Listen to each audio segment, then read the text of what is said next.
hi friends welcome to मन् Vaasam channel इनके நம்ம சேனல்ல பார்க்க போற ரெசிபி ரவா லட்டுங்க ரவா லட்டு யாரும் ஈஸியா செஞ்சு முடிச்சிடலாம் அது எப்படி செய்யலாம்னு பார்க்கலாங்க இப்போ பாத்தீங்கன்னா நான் ஒரு 300 கிராம் சர்க்கரையை எடுத்து வச்சிருக்கேன் அது கூடவே ஒரு 10 ஏலக்காய் அதையும் சேர்த்து நம்ம பொடி பண்ணிக்கலாங்க மிக்ஸி ஜார்ல போட்டு நல்லா பவுடரா பொடி பண்ணிக்கணும்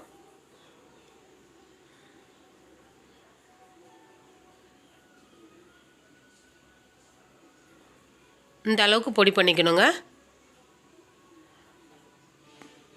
இப்போ அந்த அரைச்சு நம்ம சக்கரை பவுடர் ஒரு கிண்ணத்துல மாத்திக்கலாம்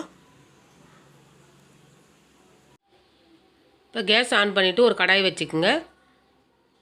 அதுல ஒரு 3 டேபிள் ஸ்பூன் அளவுக்கு நெய் விட்டுக்குங்க நெய் நல்லா காஞ்சதும் இப்போ நம்ம எடுத்து வச்சிருக்க இது 1/2 கிலோ ரவைங்க 1/2 கிலோ ரவையை கொட்டி வறுத்துக்கலாம் அடுப்பு வந்து மீடியம் ஃப்ளேம்ல வச்சிட்டு வறுத்திடுங்க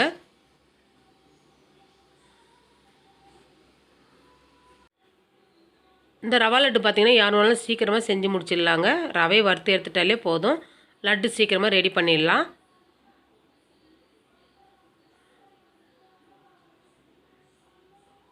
நல்லா இந்த அளவுக்கு உதிரி உதிரியா இருக்கு பாருங்க ரவை இந்த அளவுக்கு நல்லா வறுபடணும்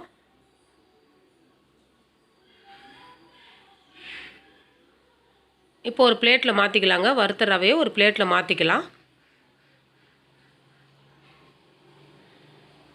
இப்போ தாளிப்பு போட்டுக்கலாங்க ஒரு டேபிள் ஸ்பூன் அளவுக்கு நெய் விட்டுக்குங்க நெய் நல்லா காஞ்சதும் முந்திரி பாத்தீங்கன்னா அரை முந்திரி தான் சேர்க்கறங்க ஒரு 20 ல இருந்து 25 முந்திரி சேர்த்துக்குங்க இன்னும் கூடுதலா வேணும்னாலும் நீங்க சேர்த்துக்குங்க எல்லாம் முந்திரி பொரிஞ்சதுக்கு அப்புறம் திராட்சை சேருங்க ஏன்னா திராட்சை சீக்கிரமா பொரிஞ்சிடும் அதனால முந்திரி கொஞ்சம் பொரிஞ்சதுக்கு அப்புறம் நம்ம திராட்சை சேர்த்துக்கலாங்க திராட்சை 10 ல இருந்து ஒரு 15 சேர்த்துக்குங்க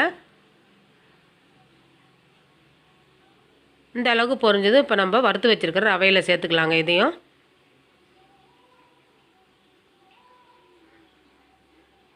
இப்போ பொடிச்சு வச்சிருக்கிற சர்க்கரையும் அதிலே சேர்த்துக்கலாம் இப்போ உங்களுக்கு இனிப்பு சுவை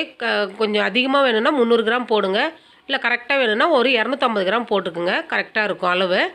பாதிக்கு பாதி எடுத்தாலே போதுங்க ஒரு கப் ரவைனா அரை கப் சர்க்கரை எடுத்தா போதும் சர்க்கரை சேர்த்துட்டு நல்லா கலந்து விடுங்க எல்லா இடத்துலயும் நல்லா சமமா இருக்கிற மாதிரி கலந்து விடுங்க பாத்தீங்கன்னா நான் பால் எடுத்துக்கறேங்க 100 ml பால் எடுத்துக்கறேன் நல்லா கொஞ்சம் வெதுவெதுப்பா காய்ச்சின பால் நல்லா வெதுவெதுப்பா இருக்கணும்ங்க கொஞ்சம் சூடு இருக்கணும் இப்போ நம்ம வெச்சிருக்கிற ரவையில சேர்த்து நம்ம பிசைஞ்சிக்கலாங்க பால் சேர்த்ததுக்கு அப்புறம் பாத்தீங்கன்னா சர்க்கரை கொஞ்சம் இலகி கொடுக்கும் நீங்க வந்து ரொம்ப ஈரமா இருக்குன்னு நினைச்சிராதீங்க கொஞ்சம் ரவை வந்து அந்த பால் எல்லாம் இழுத்துக்கிறதுக்கு அப்புறம் நமக்கு லட்டு பிடிக்கிறதுக்கு கரெக்ட்டா இருக்குங்க 100 ml பால் கரெக்ட்டா இருக்கும் 1/2 கிலோ ரவைக்கு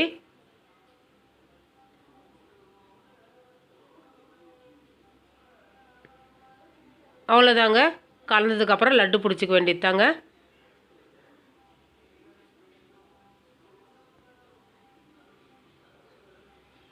ஒவ்வொரு லட்லயும் முந்திரி திராட்சை வர்ற மாதிரி லட்டு சேர்த்து புடிங்க அப்பதான் சாப்பிடும்போது நல்லா இருக்கும் எல்லா லட்டு ரெடி ஆயிடுச்சுங்க சூப்பரான ரவா லட்டு ரெடி ஆயிடுச்சு இந்த ரெசிபி பிடிச்சிருந்தா மண் வாசம் சேனலை லைக் பண்ணுங்க ஷேர் பண்ணுங்க கமெண்ட் பண்ணுங்க சப்ஸ்கிரைப் பண்ணுங்க Thank you